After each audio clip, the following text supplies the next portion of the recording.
I'd like to call the meeting to order, but I have asked John, please, service Parliament. Thank you. Thank you for your attention, for your participation. Thank you very much, Mr. President. So the first item of business is the report of the Credentials Committee. I'd like to call Bob Goldsmith as chair of the Credentials Committee to report. Well, the Credentials Committee for this year was duly formed and consists of myself, your chair. We have Kurt Lenico, and also Wesley Prescott, who are the members of the committee. After receiving and examining all submitted requests for delegate credentials, we looked at Make some inquiries. We're ready to have a final recommendation. We find that there are the 68 delegates present, and these represent a total of 116 different clubs. They're all fully authorized and approved clubs that have to pay their dues. So that's the report of the Credentials Committee, Mr. Chairman. Thank you very much, Mr. Goldsmith. So we're recording it. That's okay. So we received the report of the Credentials Committee. Is there a second to accept the report as presented? Second by Beth Hutton. All right. So is there any discussion or questions regarding the report of the Credentials Committee? Before the question is called, I would like to thank Bob Goldsmith, Kurt Lenico, and Wesley Kroshek. They spent about an hour and a half yesterday reviewing all the credentials, making sure everything was in order, and confirming the validity and authenticity of everything presented so that we can have a good and informed meeting. So, hearing no discussion, I'd like to call the question. All those in favor of accepting the report of the Credentials Committee, please raise your voting card.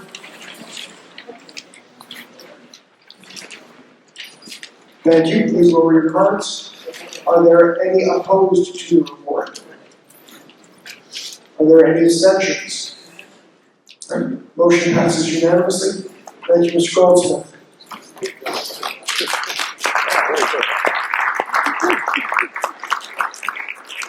Our next item of business is to approve the rules of order and procedure, and those are found on page 3 of your delegates book. I would like to entertain a motion to accept the rules as presented. Motion by Dan Grady. Second by Cynthia Bell. Is there any discussions or questions regarding the rules? And as there may be discussion and debate, I would like to highlight that within the rules there is a provision that if you are speaking on an item, you are limited to 2 minutes. And if you are speaking on an item for a second time, you are limited to 30 seconds. So everyone has been warned regarding the rules governing discussion. 90 seconds. Oh, 90 seconds, sorry. Hearing no discussion on the rules, I'd like to call the question. All those in favor of approving the rules as presented, please raise your cards. Thank you. Please lower your cards. Are there any opposed to the rules? Are there any abstentions? Okay. The rules are approved. The next item of business is the approval of minutes. The minutes can be found on pages 5 and 6 of the delegates book. As I wrote the minutes, I'm sure there should be some corrections needed. Does anyone see any corrections or items that need to be modified within the minutes? Okay.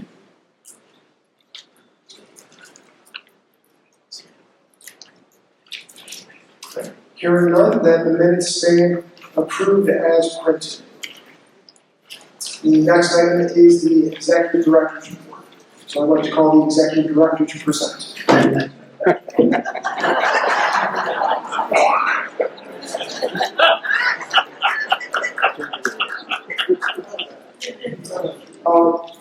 During his Lenten reflections, Cardinal Collins said, "We are made of time." And that's something that has really struck me in my prayer life since he said that. And yesterday he said, "We are not really residents here. Our home is somewhere else." So what do we do with the time that we're in this hotel? How do we use the resources we're given and what's been provided to us by God? That's something that Serrans don't have to worry about a lot, because the joy and the exhilaration you feel from the work that you do, I think, has shown throughout this convention. And I'd like to recognize Dave Fink and all the members of the Indianapolis Planning Committee for the tremendous work they've done in putting this year's convention together, because it highlights the diversity of thought and opinion, different charisms within the church, and the joy that emanates throughout all of Serra. That's something that I was struck by again as we watched the Serra Around the World video, as we saw the pictures from President Costa's travels. Ours is a great and joyful work, and that's something that we need to carry forward and share with more people. Because one of the biggest challenges in planning this event was figuring out the numbers. Conventions are the largest liability that Serra incurs. In order to have an event at a hotel like this, we need to sign a contract, we need to make certain commitments, and if we don't meet the goals, then there are financial ramifications, and that detracts from the resources we have to fulfill our mission. Now, I can happily report that we are within budget for this convention, something I'm sure Dave, as both treasurer and chair of the convention, is glad to hear. And that's thanks to all of you who are present. But we're still missing something. And what we're missing is several hundred more Serrans, because the connections we share, the sacramental experiences, the transformative knowledge that we get at these conventions, I don't think can adequately be conveyed through the videos that people watch on YouTube, or through the excellent reports that I'm sure each and every one of you will carry back to your clubs. You've got to get it live. You've got to be there in order to really understand what's going on. So I ask, I implore you, when you go back, tell everyone in your club what you experienced here.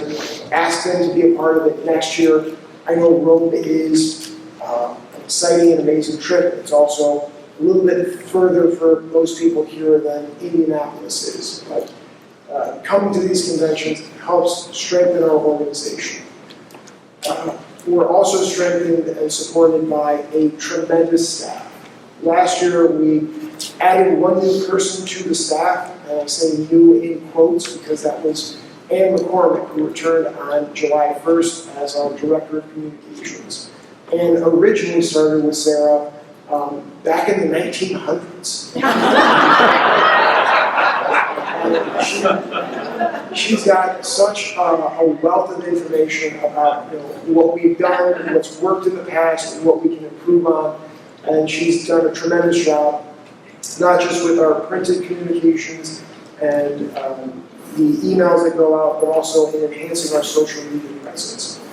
Barbara Luster has been a phenomenal resource for clubs in helping them develop their membership and directing them towards resources that are needed, and also in increasing Serra's digital footprint by curating and editing the videos that go on our YouTube channel.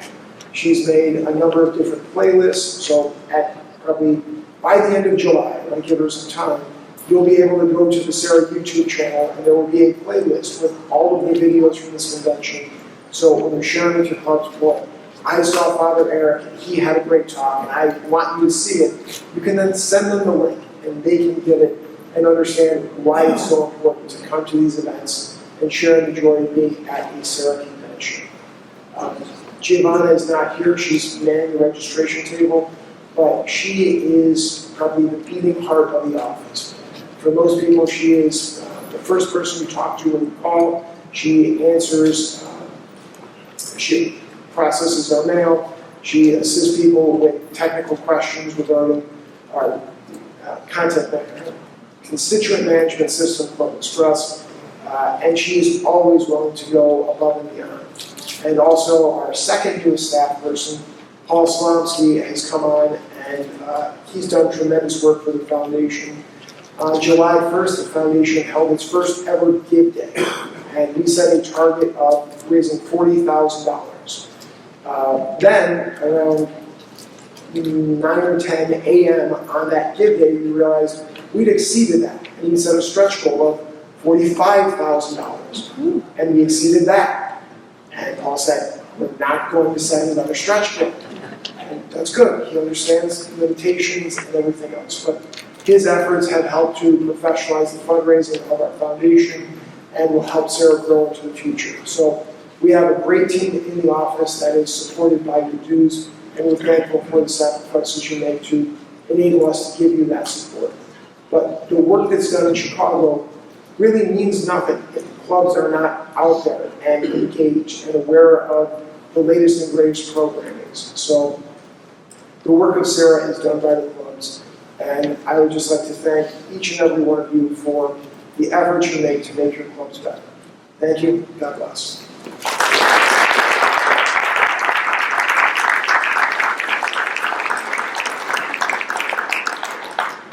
I take from this applause that there are no questions. Are there any questions? How much did we raise on Give Day? Well, we haven't officially closed it, so if you want to make a but the last week I saw was a little over $46,000. We will be sending out a report after the convention with the total.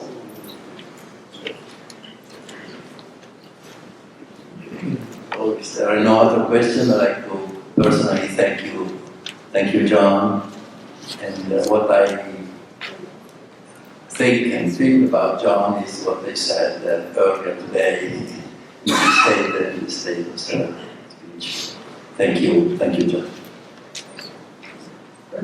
And now we would like to call the vice presidents or the committee chairs up to give reports. All of them have been instructed that they have no more than 5 minutes for their reports. So we will begin by calling the membership vice president, Maury Rodriguez.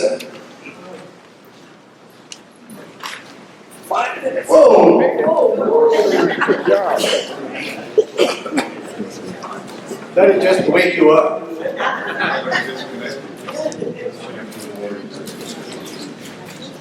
Again, the member of the membership committee, please all stand up. Membership committee members, please stand up. We have more than 3. They are across the world, and in attendance there was 69%, and Zoom meeting attendance. That's great. Give them a round of applause.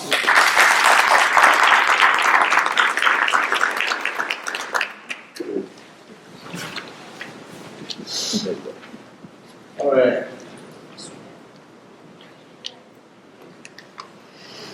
Our team is bringing the world closer together with our prayers to promote and sustain the culture of vocations. And how do we do that? Well, we bear arms. And what is bearing arms? It's encouraging each member to spend an hour sitting idle in the presence of the Lord, taking time to slow down to the speed of joy. Then we do the rosary. Then we go to the Mass to be nourished and sustained with the bread of angels of the Eucharist. And service. This is what we do as Serrans. We promote the culture of vocations. And talking about service, you recognize this guy?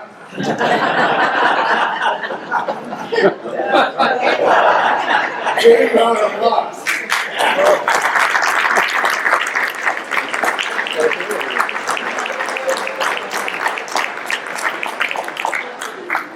Fellow Serrans, there's signs of hope right there. Because of that, with the help of our incoming president, we have started a new club for this year. This is just, we did January, and we have 3 clubs to be chartered soon, and 4 clubs in formations. And I put down here other clubs in the waiters. 4 clubs. But with Margot coming in, you might as well put 0 behind that. So 40 clubs, Margot. Yes, together we are bringing the world closer together with our prayers a fruitful harvest of vocations. You know, there's no priests in our midst, but we pray for them. So to kind of help wake up everybody, let's sing a song for our priests. How about that? You know, we just celebrated 4th of July. Remember in your mind, God bless America? So the two.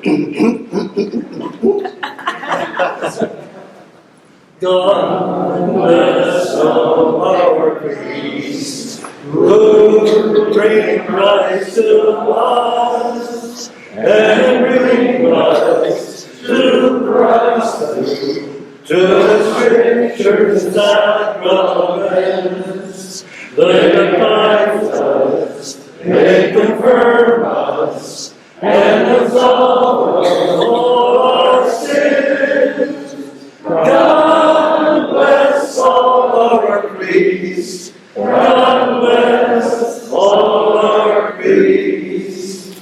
They nourish us with the Holy Eucharist and prepare us for when we breathe our last.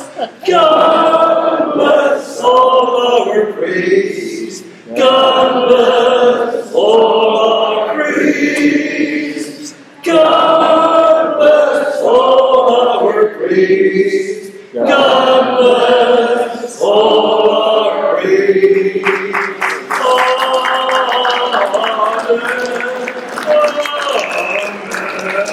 Thank you. Good morning. Wow. 4 minutes. Ann Larkins, you need to follow that. Is Ann with us? All right, then we will move on. So next up, we will have Tony Mangione, our Vice President for Vocations. Tony, come on up, and then Ann Zadansky, you are on deck. And if anyone sees Ann Larkins, she will present after Ann Zadansky.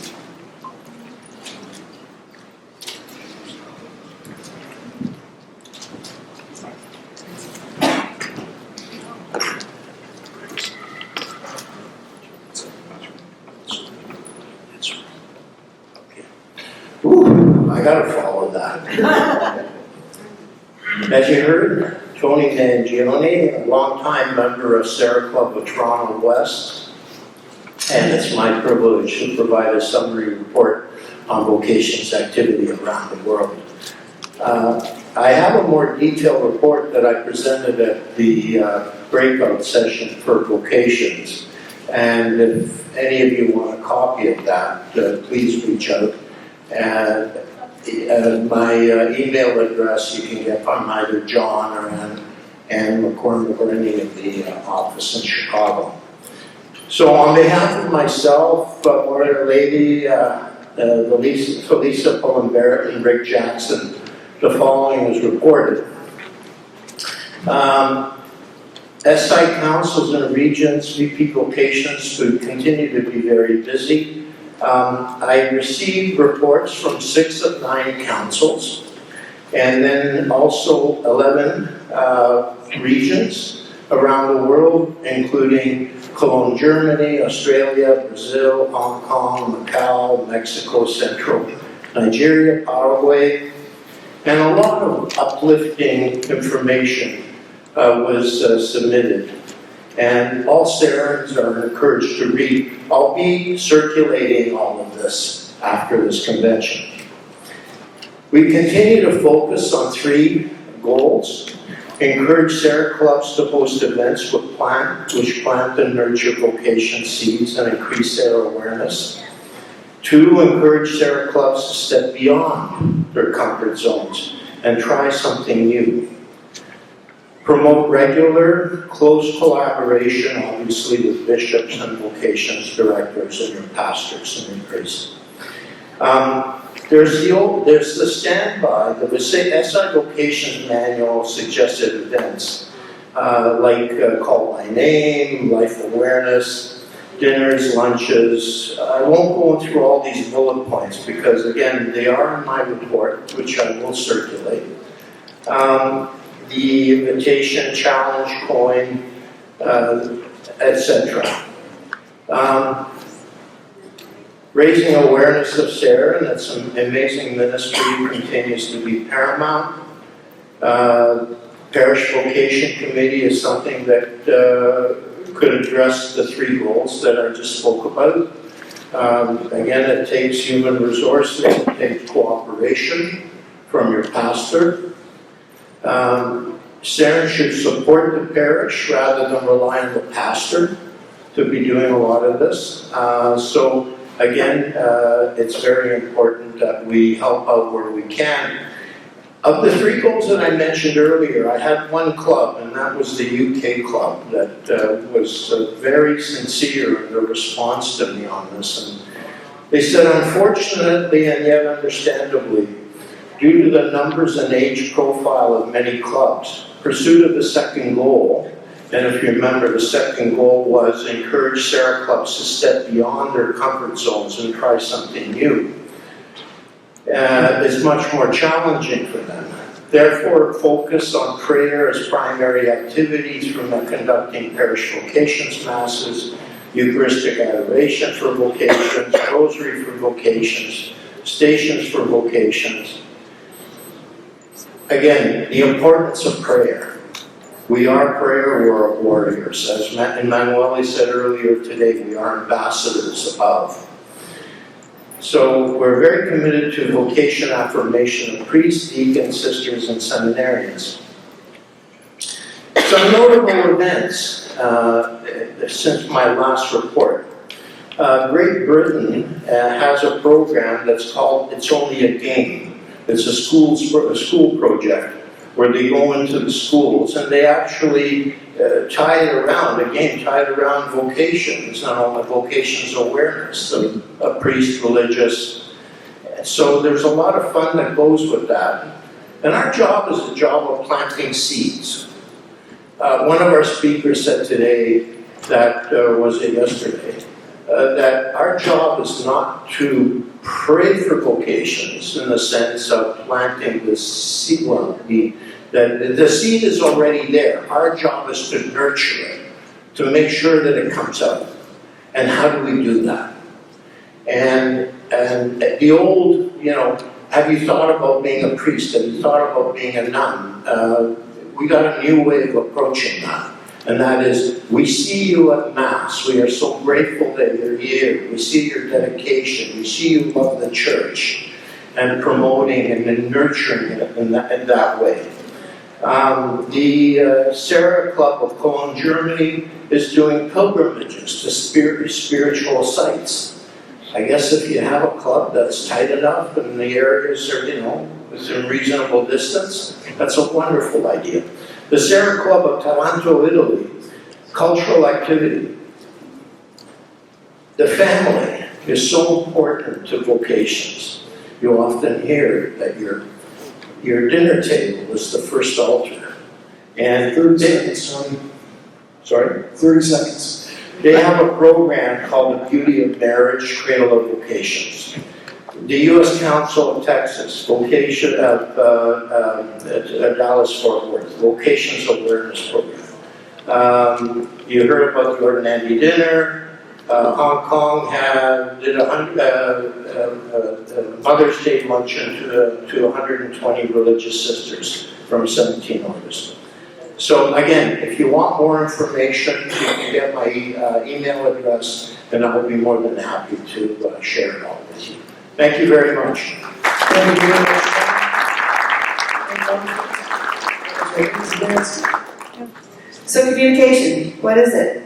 That was the big question Manuel kept asking me. What is communication? How do we do it?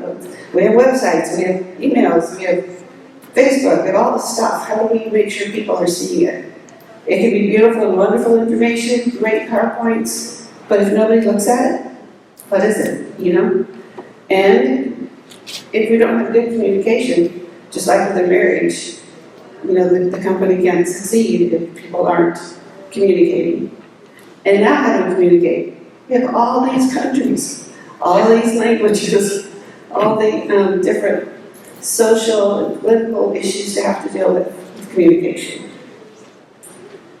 So Serra, we're trying to make the world smaller, also by the vocations that Tony was talking about. All of those ideas that he was talking about are in the Serra Connects magazine. How many of you, or newsletter, how many of you looked at that? How many don't even know where to find it? SerraInternational.org, Serra Connects, click on it. There's 8 articles published, we're working on number 9 right now. So, we've had people say, well, I've had actual members of our club say, I didn't even know there was an international meeting conference. And they've been a member for years. Well, if you don't read your emails, you don't read the magazine, how do we get those people to where they don't feel left out? Well, maybe this guy, this red-headed stepchild guy, that's another long story. That's the ChatGPT created these images for me. So he didn't know there was a meeting. All these people are having a great meeting. He didn't know it because he didn't get the email. He didn't read the email about it, didn't read it. So there's different ways to communicate, different ways Serra communicates, different ways the clubs communicate with each other. Facebook, WhatsApp, Instagram, X, and then Y and Z, whatever's coming along next. So you always have to stay on top of the technology changes. We have Serra magazines. There's lots of information for the US, for people that get a paper copy, the other people get the email or the PDF version. Always forward, never back. Great information in there. Serra Council. You go to different countries. You're going to go on vacation to Italy. Look at the Italy Council, see when their meetings are. Pop in on a meeting. Give Day. That was published in Instagram. All kinds. WhatsApp. The Brazil communicates with WhatsApp. So they don't communicate with email. So you're from how each different country does it. Back to Serra Connects. It's in 8 languages. Actually translated. Here's a little clip of the Chinese. So if you receive the link and you can go to it, you may want to read it in English, but you may know someone in Vietnamese or in China or another language. You can send them the link and then they can read the newsletter. And the last edition, number 8, has what Tony was just talking about, it's just a game. So as you read the newsletter, you can read other ideas that other countries have, and they give you an idea. There's going to be a new system, Razor's Edge, and we've all heard of technology, garbage in, garbage out, right? So if we don't fix the garbage, either before or after it gets to Razor's Edge, then it's just going to be garbage again in a nice shiny trash can. It's going to be old one. So the board has decided and approved that we have a kind of like, not really a contest, a drawing. So if you go in after it's in Razor's Edge, and you'll get all information about all that later, all the details. If you go in and check your information, check a little box that says I checked my information, then your name will be put into a drawing. We don't know how much money yet. You'll know later. Okay? And then you can win that amount of money. So people said, well, what about the people that don't have an email? They won't know, or their emails are wrong and they're not getting their emails about it. Well, then there can be a report generated for the club president, treasurer, whoever, that will show the people that have not checked their data yet. And then they can help them either set up a computer at the program meeting or call them on the phone, something so that 100% of the club then can participate. 30 seconds. So if you're not, you can see this guy's all happy because he's at the meeting with everybody else. And now they're all happy. And they're all happy because they can communicate with each other, right? So now, around 2027, make sure that you receive your emails for details. So you don't want to be left out.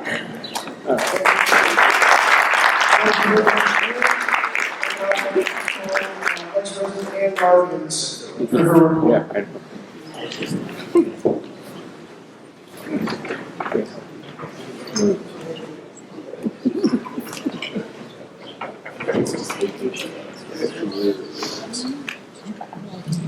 Good afternoon, nice to be here again.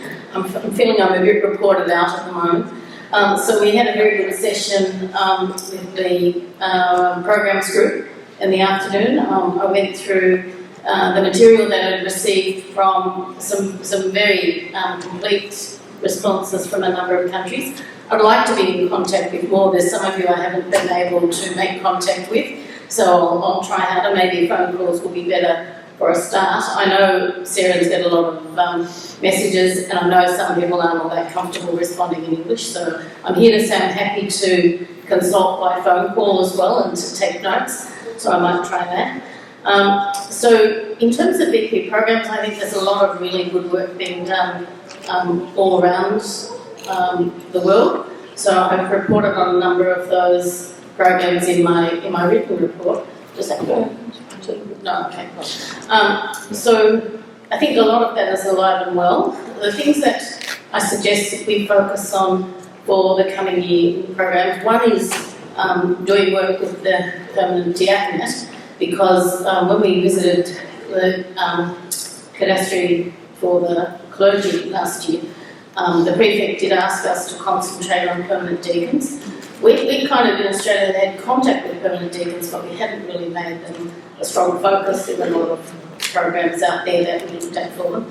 So we started that, and I did urge all of the clubs within the BP programs discussion to consider that as well, to reach out to permanent deacons, see if they could use help from us. Do they need material for their communities? Is there something we can do for them? And just to acknowledge them. In Australia, we've found a number of the permanent deacons come from countries other than English-speaking countries. So one of the ones we have contact with is from Hong Kong, and he's a retired man, married man, and he has come out to support 2 Chinese diaspora communities in Australia that don't speak English very well. So we're talking to him about whether we could perhaps establish Serra clubs within those communities. Because one of the popes said to us that he believes people pray best when they pray in their own language. And I think, well, you need to understand the language of your adopted country. If you've always prayed in a certain language, I think he's probably right. That's easier to do. So he's coming to meet with us next month.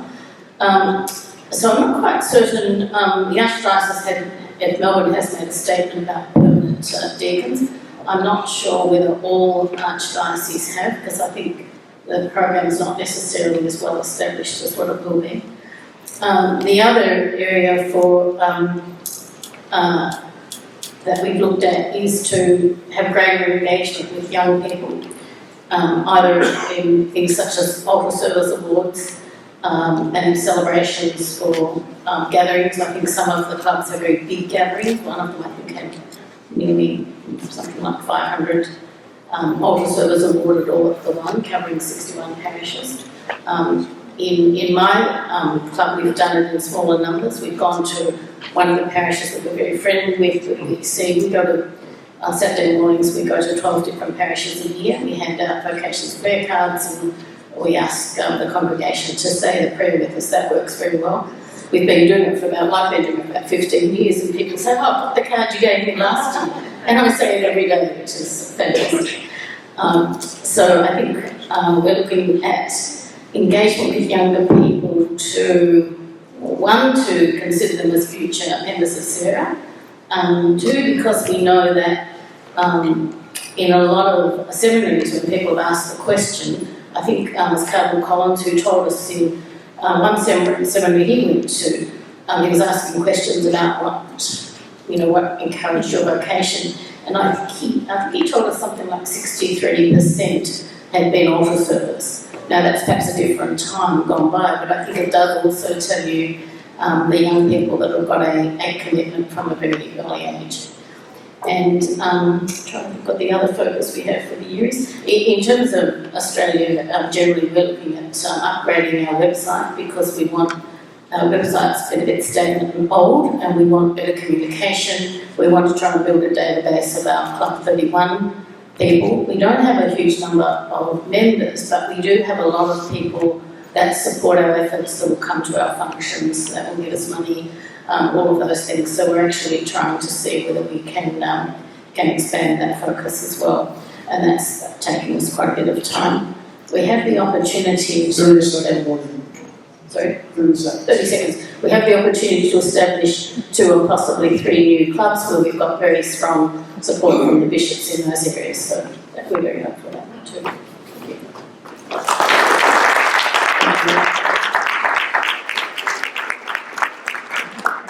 And continuing the trend, I would now like to call Dr. Ann Roque, the 3rd consecutive man to speak, to present the bylaw amendment proposal and finish out the hat trick of amendments.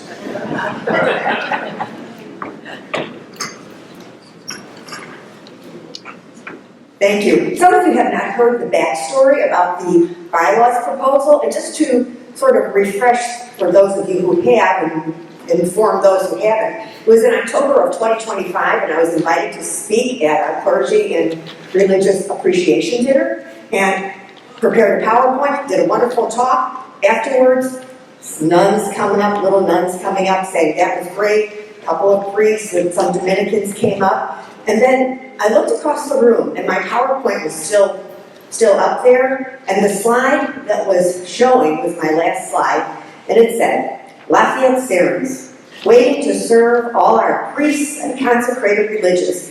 Please do not hesitate to ask. And there's a guy standing there, and he's pointing at the screen, and it's Deaconette Bose from my club, and he says, where's the permanent deacons? And I said, well, that's not in our mission statement. He said, why not? I said, well, it has nothing to do with the United States, because it's a bylaw, it's a mission of the Serra International. So we can't do anything about it in the United States. And he said, when I see somebody with the title of president, that means they can affect change. So you need to do something.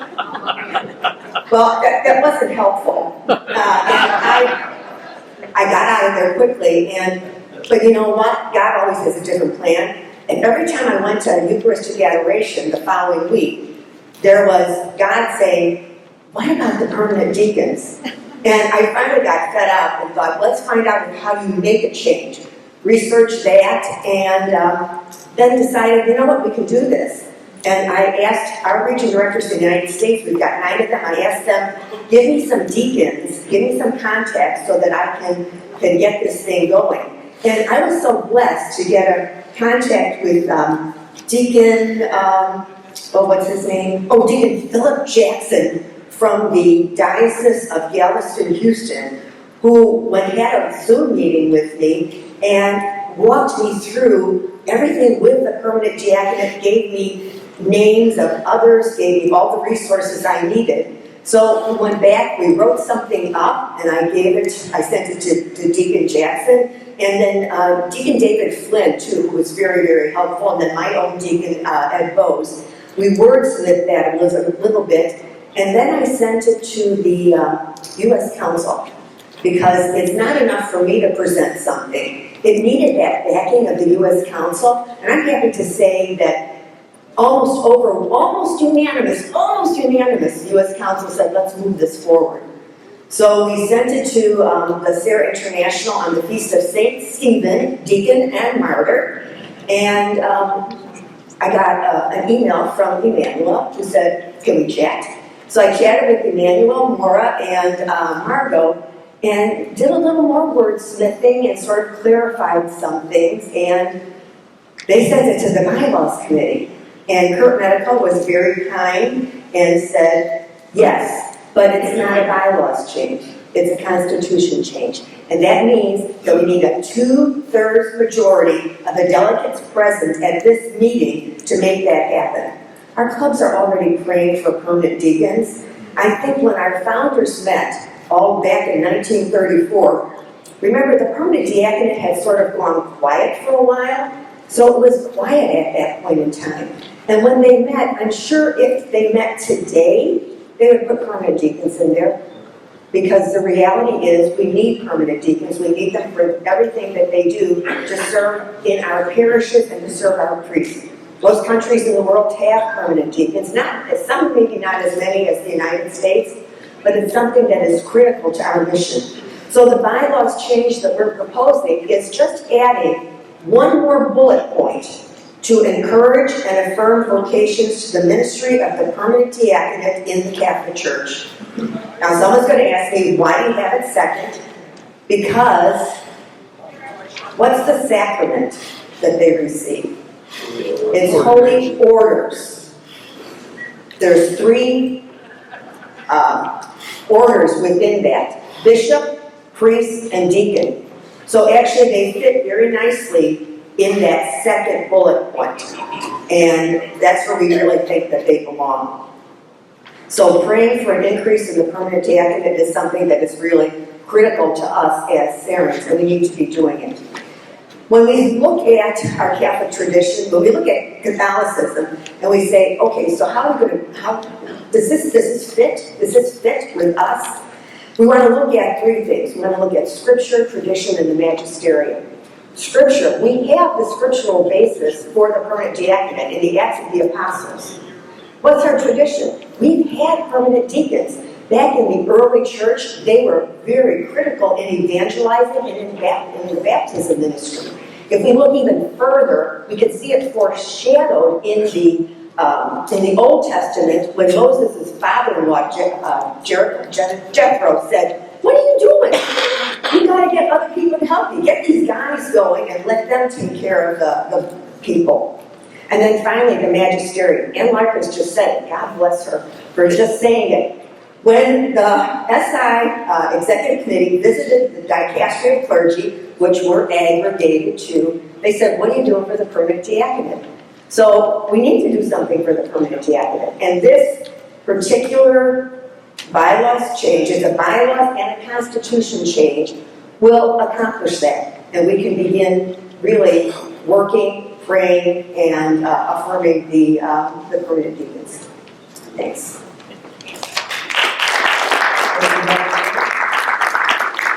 So is there a motion to approve the amendment?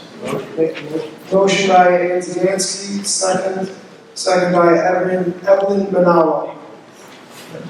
Is there any discussion on the motion? And if you have discussion, please line up in front of the microphone and be mindful of the 2-minute limitation.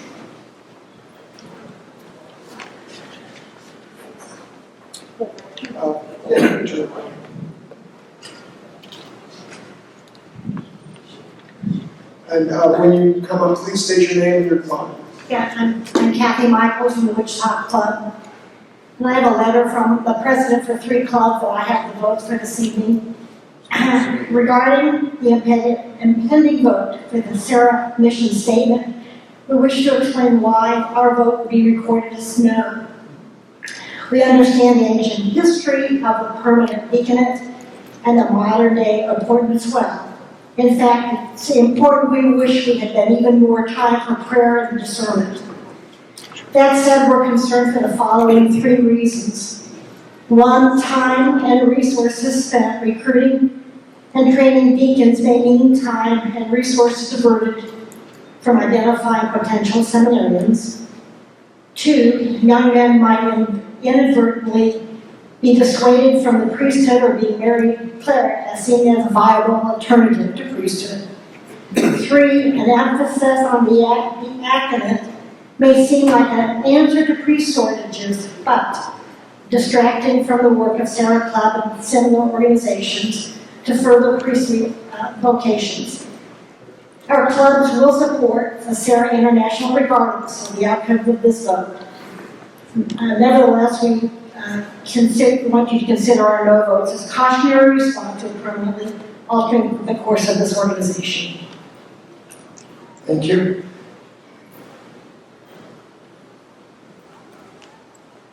I see this amendment of bylaws change as having kind of 2 parts. Is it the right thing to do?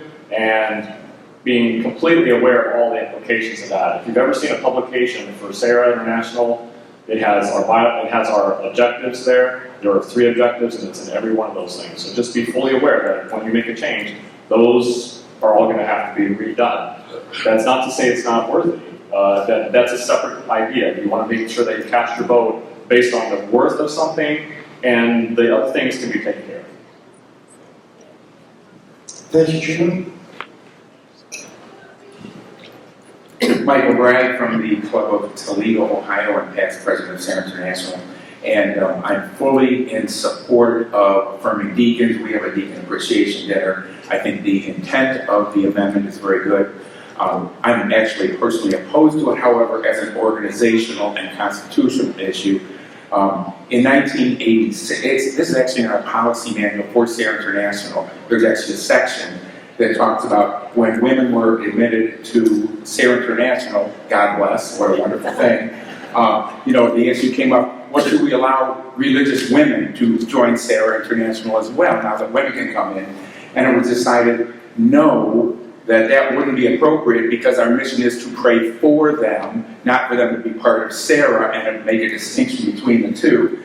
And our policy manual actually even states, regarding religious sisters who, whether they should be a part of Serra or not, said they are part of the group for whom Serra works rather than a part of Serra. Well, if deacons are already a part of Serra, which was a separate bylaw change many years ago as well, is it appropriate to be, having a deacon praying for himself, or are we praying, for deacons? So I'm in favor of the deacons, but I'm not in favor of this bylaw change.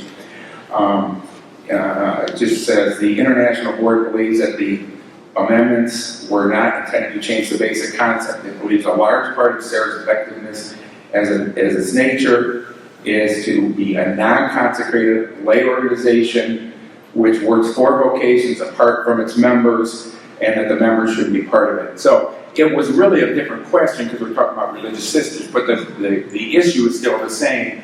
Do we want deacons who can be members praying for themselves, or do we as an organization want to be working for them? And so I just think it's a little complicated to have a deacon be a member. And I guess to just conclude, we don't have priests. Priests aren't allowed to be members of Serra International because we're a lay organization. We're working for more priests. We're working to support our priests. And so fully in favor of supporting deacons. We have 2 deacons in our club. We have 30 seconds. And so fully support, affirming our deacons, but I don't think we should make this constitutional change. Thank you. Thank you. I love Serra either way. If you have comments, please form a line so we know. I would just say this is a big thing, a big deal. Maybe, I don't know if it's appropriate to move to the table it, but that it could be given more. Sorry, Chuck, are you making a motion to table, or are you just suggesting that might be considered? Is that appropriate? Your credential delegate? Yeah. You could wait until the discussion finishes, yes. Yes, we will finish the discussion. Yeah.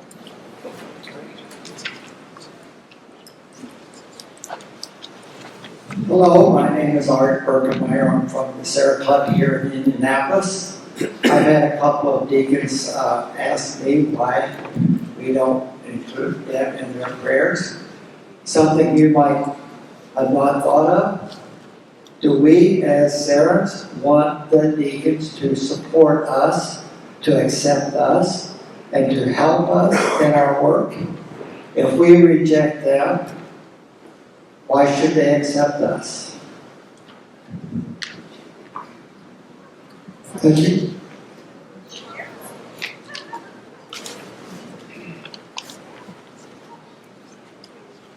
My name is Wesley Kroshek. I'm from the Serra Club of Toledo. And I am kind of neutral on this, but I need you to help me make my decision. But in the change, it says encourage and affirm. It doesn't say promote. So it's not like we need to go out and spend money on this, the way I'm reading it. We can just pray for them, which is what we've been doing. So it's just an acknowledgement that we do pay for the permanent deacons.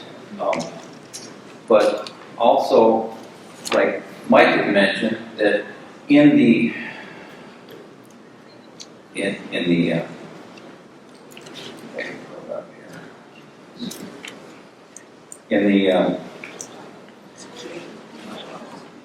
Serra International approved model for local clubs and bylaws, in section 3 it talks about, in Article 3, section 1, requirements for membership. Members of this club shall be restricted to participating Catholic lay persons and permanent deacons. So this will not change that. No, My we understanding. purposely did, oh, can I say that? I mean, it's a question, I guess, I hope you answer. Because I'm here to find out and try to decide before, for or against this. So it won't change that. So I don't know why we need to add it into the, I just don't know why we need to add it to the Constitution. Thank you. Would you like to respond? We purposely did not touch that because that has financial implications. So we left that piece. But let's be really clear here. Permanent deacons are not lay people. They're ordained. And they have the fullness of orders as the permanent deacon. So they are ordained. I mean, so that's sort of a...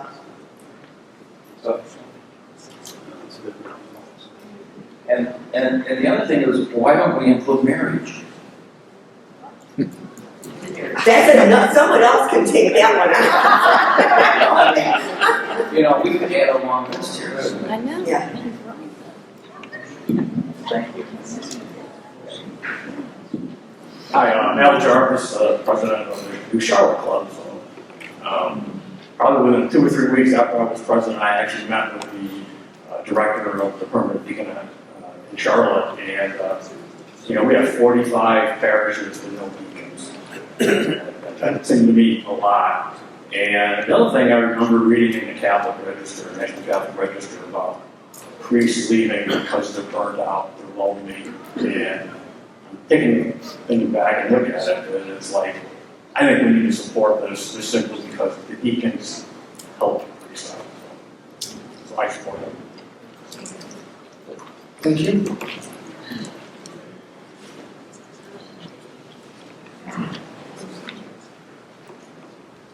I'm Joanne Racewar, University of Dallas, Serra. I'm not opposed to the diaconate being part of our change, except having known deacons who then upon the death of spouse remarry, etc. I'm not sure about the fact that we make an assumption. I have an example, but I won't give the name. It's happened.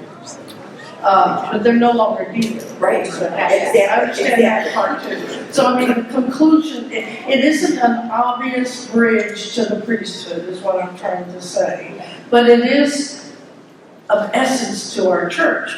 The other factor is the positioning of the purpose of Serra.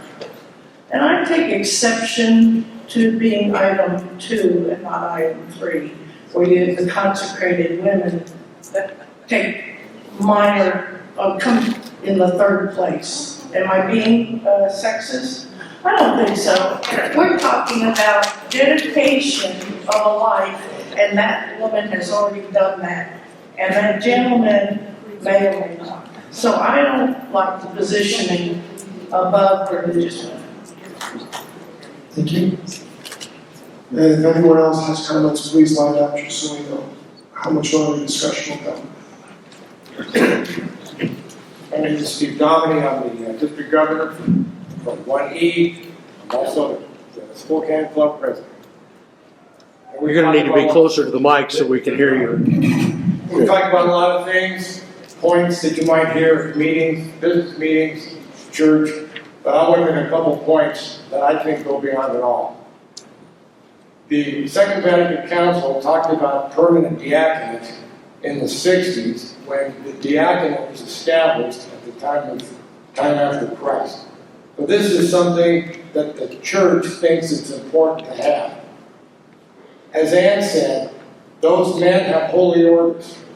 There are two groups of human beings who have holy orders, the priest and the deacon. The deacon can do things and be places where the priest can't and won't be. I've worked with deacons, I've seen them change lives. I think that every point that was made here is valid, but we are the Serra Club, and we support ordination to the priests, and the deacons are there with the priests and for the priests and for us, and I think if a man has been ordained, bishop puts his hands on it, how can we not support that as a part of who we are? Thank you. Question, please. I'm calling the questions. It's for vote. So, there's been a request to call the question. Is there any other discussion? So, hearing none, all those in favor, please raise your voting placards.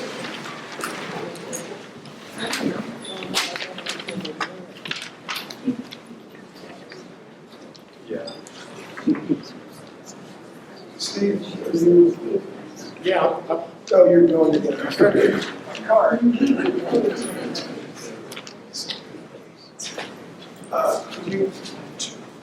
Keith, you got one? I got 2 votes I'm hoping for. There it is.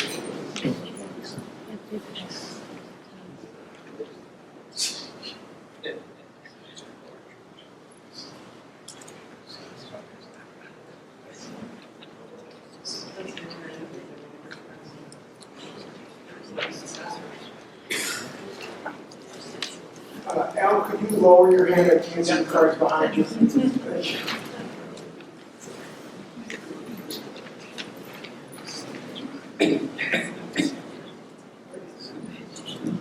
There are 99 votes in favor. All those opposed, please raise your placards.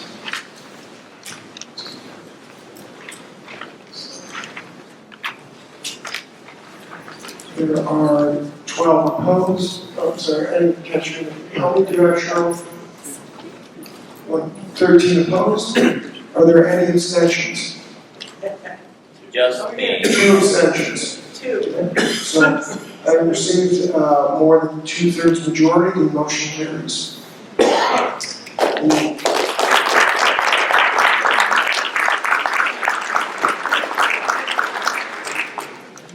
The next item on the agenda is the Treasurer's Report.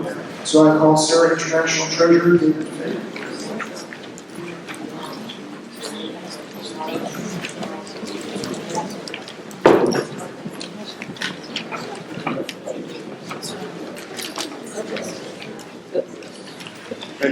How many accountants does it take to change a light bulb? How many took last year?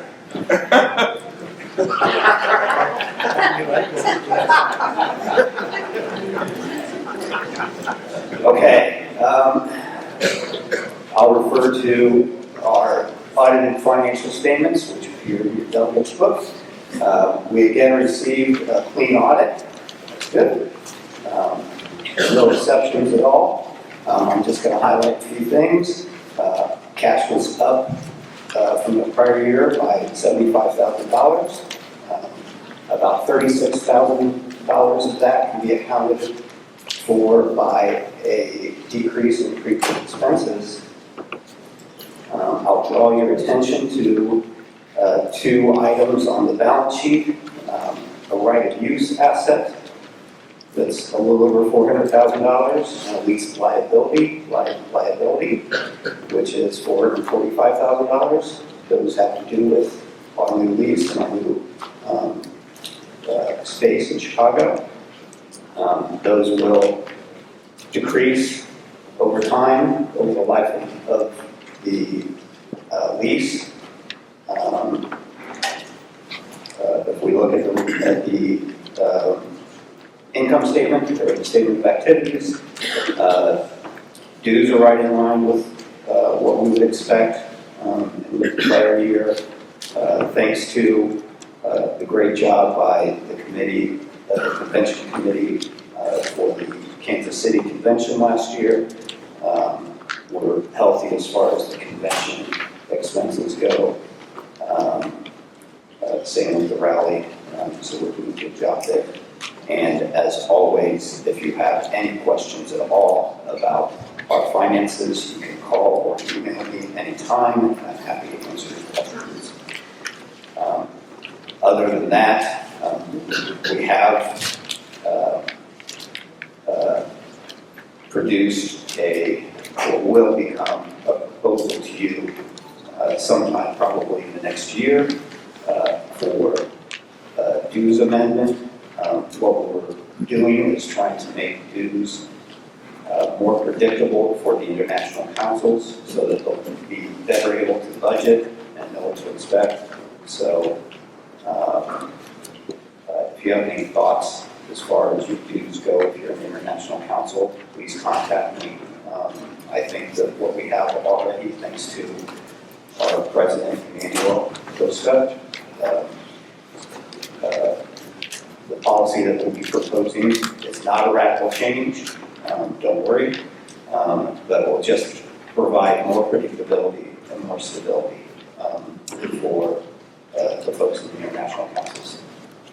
That's all I have. Yes, sir. One question, I don't understand this, it says it's international and Serra USA report, so this isn't. They're combined. So this isn't actually international. No, the statements have now It's been not all combined. so it's kind of confusing. If you go to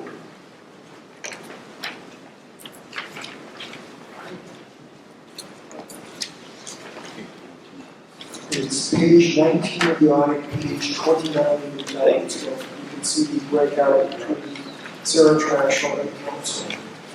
thank you, John. Yes, if I may just make a comment, Mr. Treasurer.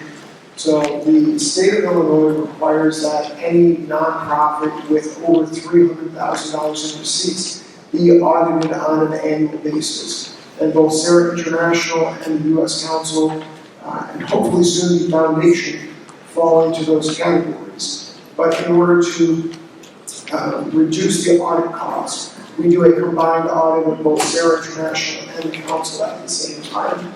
This is also because the Council and Serra International share an office, share staff, and there are a number of related party transactions between the two separate entities.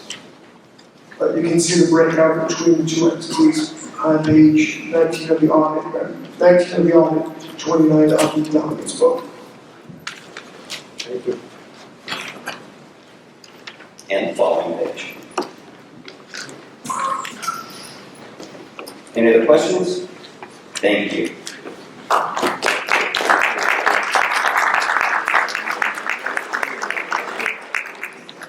So historically at this time, we would ask the delegates to approve the budget for 2027. However, we have found that given the changes, particularly in the insurance market, it is incredibly difficult for us to create a budget to be presented to you in June or July of this year that will accurately reflect what the projected expenses are for the coming year. So for that reason, we are asking, and it is entirely up to you, the delegates, to make this determination, that we would like to delay the presentation of the budget, or I'm sorry, the approval of the budget, until we have the ability to finalize those numbers. And this would be done through a meeting, likely via Zoom, in late November, but not around Thanksgiving time for those in the U.S., so that the delegates can reconvene and see a I would say, more accurate budget that incorporates the data we will gather between now and November of this year. Because as of right now, our process is the treasurer prepares the budget, it's presented to the international board, and then it's included in the delegates book for publication. And that process in and of itself takes 2 months. So instead of saying we made this budget in July, the budget was actually created in May. So we're even further from when the budget year starts. And We Let would, me add, we would propose providing that budget to you by the end of October for your review, so that you'll be ready to vote on it by the end of November. that does not mean that the executive committee in working on the numbers for next year. We have developed the forecast. So we have some initial numbers, but again, to have a serious budget, we better wait to get closer to the end of the year. Will the delegates currently vetted for credentials be accepted, or will we have to No, so the way I propose doing this is, you are locked in as a delegate. So you are a delegate now, and then you will be a delegate at that meeting. If there is a conflict, if you need to transfer your vote to someone else, we can do that through the alternate or proxy process. But only those credentialed as delegates today will be invited to and able to vote at that meeting in November. Yes. Is this a one-time thing, or is this a permanent change going forward?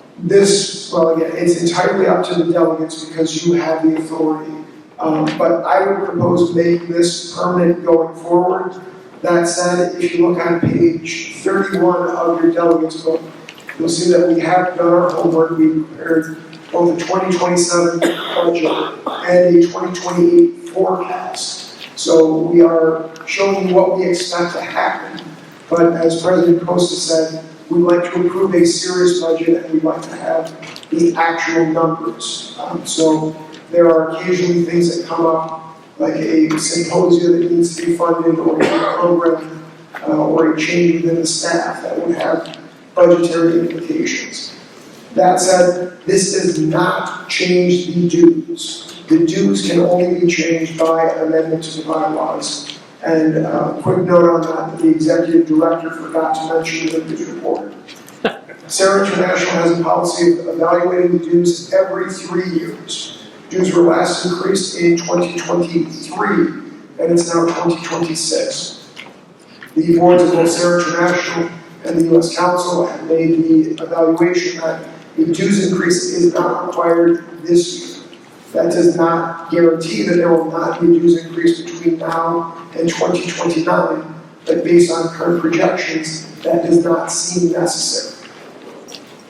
So, long-winded way of answering your question. We could do this just this year, we could continue doing it in the future.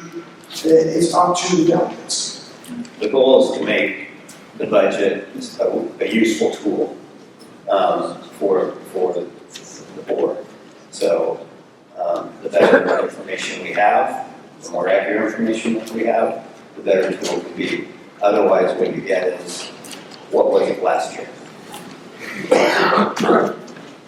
Is there any objection to delaying the approval of the budget? I got Greg Schweitz. I think it's good to try this.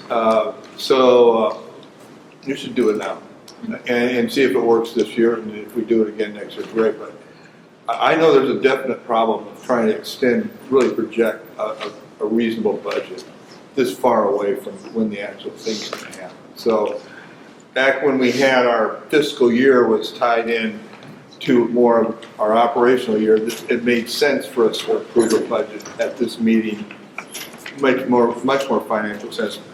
But since we've changed our fiscal year to a calendar year a few years ago, this delay just makes it impractical, I think, to really come up with a good, accurate budget. So I'm for trying it this time. Are there any other comments or objections to the delay of the approval of the budget? All right, hearing none, then the budget will be delayed. The proposed date would be November 28th at 9 a.m. U.S. Eastern Time. So the next item is the consideration for the 2026-2027 slate of officers for Serra International. And I would like to call Dr. Sally O'Neill to present the report of the nominating committee. Dr. O'Neill.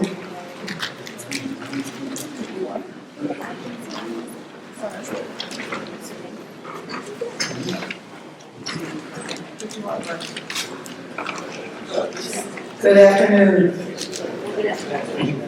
It is my privilege to present the Serra International Nominations Committee report in the absence of the chair, Dr. Maura McQueen. To start things off, I'd like to introduce the nominations committee members, and I'm going to ask each one to stand, if you would continue to stand until all the names are given. First of all, myself, Sally O'Neill, with the Serra Club of Omaha and District Governor for Nebraska. Anna Mangione, Serra Club of Toronto West, Canada. Is Anna here? Oh, there. Jerry Hickey, Serra Club of Kansas City, Missouri. Jorge Ignacio Fernandez, Serra Club of Philadelphia, Pennsylvania. Robert Rudman, Serra Club of Williamson County, Franklin, Tennessee. And of course, Dr. Maura McQueen, member of the Serra Club of Halton, Canada, and past president of Serra International, who could not be here for this meeting. I want to thank the committee members for their time, talent, and energy in performing the committee duties. Thank you, and would you please also recognize them and thank them for their time.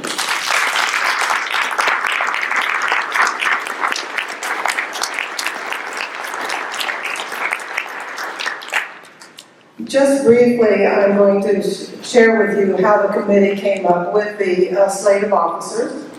The committee met in person at the leadership rally at the Aquinas Institute in St. Louis in January of 2026. Some board members were interviewed by Zoom prior to the rally, and some were interviewed in person and others virtually at the rally. The committee thanks all who were interviewed for their time, their interesting responses, and their enthusiasm for Serra. As a note, 2 new candidates were nominated as trustees of the Serra International Board for 26-27, and those being Dr. Ann Rote and Fran Pullen-Barrett. The committee would also like to ask and encourage district governors and club presidents to invite more of their members to stand for election for the Serra International Board, hopefully resulting in a broader range of candidates from as many countries as possible. Now, the slate of Serra International Board for 2026-27 is respectfully presented for election as follows. Starting with the trustees, those with 1 year remaining. Ken Pete, Serra Club of Louisville, Kentucky, USA. And would you please stand as your name is called? Okay. Giuseppe Nicoli, Serra Club of Ferrara, Italy. Pat Manzo, Serra Club of Orange County, California, USA. Chris Kelly, Serra Club of Glasgow, Scotland. Those trustees with a 2-year term, and would you please remain standing until all the names are called. Those trustees with a 2-year term, Ann Zadansky, Serra Club of North Houston, Texas, USA. Dr. Ann Rowe, Serra Club of Lafayette, Indiana, USA. Fran Paul-Barrett, Serra Club of Markham, Scarborough, couldn't read my own writing here. Canada. Fred Borges, Serra Club of Wichita, Kansas, USA. Jeanette D'Souza, Serra Club of Bangalore, India. And Sylvester Ada, Serra Club of Lagos, Nigeria. Past President Emmanuel Costa, Serra Club of Laguna, Switzerland. Treasurer David Fink, Serra Club of Indianapolis, Indiana, USA. Secretary Richard Arians, Serra Club of Mankato, Minnesota, USA. Our Vice President Francisco Lowe, Serra Club of Hong Kong. Mike Downey, Serra Club of West Des Moines, Iowa, USA. Ann Larkin, Serra Club of Melbourne, Victoria, Australia. President-elect Anthony Mangione, Serra Club of Toronto West, Canada. And President Margot Getty, Serra Club of Houston, Texas, USA. With this, I present the slate of the SI Board for 26-27 and is respectfully presented for election. You may be seated. Thank you very much, Dr. O'Neill. You have heard the report of the International Nominating Committee. Since no other nominees were submitted, the election shall be by voice vote. All those in favor of the slate as presented, please say aye. Aye. All those opposed, please say no. The ayes have it, and the slate is elected. The past election now as for President to the president.